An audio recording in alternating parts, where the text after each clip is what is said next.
mbonye video umukobwa ari kwikinisha n'icupa,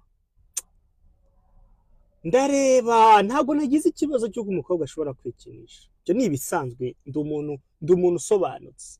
Abakobwa barikinisha, let's be honest, n'abahungu barikinisha, kwikinisha ntabwo ari ikibazo by the way, ariko umukobwa kuba adashobora no gutekereza no kugira ubwenge bwo kwikinisha ashake toy ihenze, ntashake ntakoresha intoki ngo byibuze arengere ubuzima bwe, bisobanuye iki my brothers?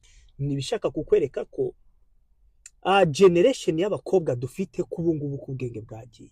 Turi mu bihugu bifite abakobwa beza, ariko nanone turi mu bihugu bifite abakobwa b'ibigoryi ba mbere ku isi. Muzi kugira ngo bigere ku rwego umukobwa ashobora gutinyuka kwikinisha n'icupa, kwishyiramo icupa, men yanuye